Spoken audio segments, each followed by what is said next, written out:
यहाँ पर इस परसेंटेज यानी प्रतिशत का ये सवाल सॉल्व करेंगे हम, जिसमें लिखा हुआ है x का 20% बराबर y का 30% है तो x अनुपात y। जी हाँ, ये अनुपात का साइन है, जो आपको ये दिख रहा है 2 बिंदु, ये अनुपात यानी रेशियो का साइन होता है और हमें x अनुपात y निकालना है।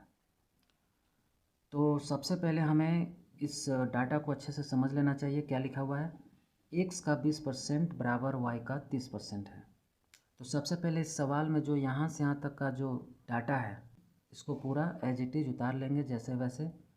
x का 20% लिखेंगे बराबर y का 30%। अब यहाँ पर हम फिर से x लिखेंगे। का जो मतलब होता है वो गुना का साइन। अब यहाँ पर देखने में डबल x लग रहा है, लेकिन आपको अच्छे से पता होना चाहिए का वाला यानी इंग्लिश में से ऑफ बोलते हैं, तो इसका वाला ये गुना का साइन हमने यहाँ पे लगाया है और ये जो है ओरिजिनल x है, ठीक है, बड़ा वाला। अब यहाँ पे ये 20%, तो 20% का मतलब क्या होता है 20/100। अब यहाँ पे ये y लिखेंगे और का मतलब यहाँ भी गुना ही होगा। 30% का मतलब क्या हो जाएगा 30/100। अब यहाँ पर इसके बाद हम क्या करेंगे, यहाँ पर आप चाहें तो काट सकते हैं, कोई प्रॉब्लम नहीं है। जैसे कि 20/100 आप डायरेक्ट काट सकते हैं। यहाँ पे 20 कितना हो जाएगा 100 और यहाँ पे जो है 1 0 से 1 0 कट जाएगा। अब यहाँ पर ऊपर में तो 3 है, यहाँ पे 3 है, लेकिन यहाँ कुछ नहीं है, लेकिन आपको 1 मान के चलना है। 20/100, ठीक है।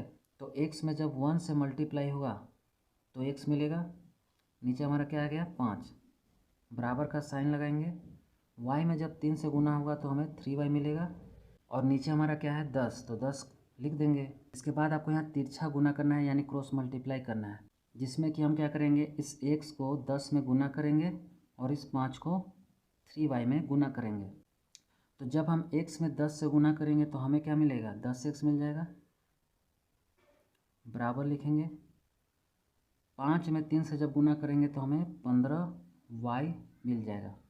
अब यहाँ पर हम क्या करेंगे x/y का वैल्यू निकालेंगे। तो इसके लिए हम क्या करेंगे, x ऊपर लिख देंगे, y नीचे लिख देंगे, या फिर आप y भी ऊपर लिख सकते हैं, x भी नीचे लिख सकते हैं। अब ये स्टेप जो है इसको हम फ्रैक्शन में लिख देंगे। कैसे होगा देखिए, x के मल्टीप्लाई में जो 10 लिखा है वो आपको इधर नीचे लिख देना है और ये जो 15 है आपको ऊपर लिख देना है। अब ये स्टेप हमने लिखा कैसे, देखिए 10 में x से जब आप गुना करोगे तो 10x मिलेगा और 15 में y से जब आप गुना करोगे तो 15y मिलेगा। तो हमको यहाँ पर ऐसा स्ट्रक्चर बनाना है कि ये सेटिस्फाइड हो जाए। ऐसा नहीं कि 10 ऊपर लिख दिए 15 नीचे लिख दिए, वैसे नहीं कर सकते, क्योंकि क्रॉस मल्टीप्लाई होने पे ये हमें मिलना चाहिए 10x बराबर 15y। तो ये तभी होगा जब हम x के बराबर में इधर ऊपर में 15 लिखेंगे और नीचे क्या लिखेंगे 10। अब यहाँ पर हमें करना क्या है, यहाँ पर अगर नंबर कट रहा है आपस में तो आपको काटना होगा, और अगर नहीं कट रहा है तो यही आपका आंसर हो जाएगा 15/10। लेकिन ये कटेगा, ये हमारा कितना से कटेगा 3×15 कट जाएगा और नीचे हमारा 2×10। तो एक्चुअल में जो हमारा आंसर है वो 3:2 होगा। जो हमारा वैल्यू आया x/y का क्या वैल्यू आया हमारा 3/2। तो इसको अगर आपको रेशियो में लिखना है तो x/y इक्वल टू, तो x रेशियो y का वैल्यू कितना हो जाएगा 3:2। यही हमारा क्या हो जाएगा आंसर।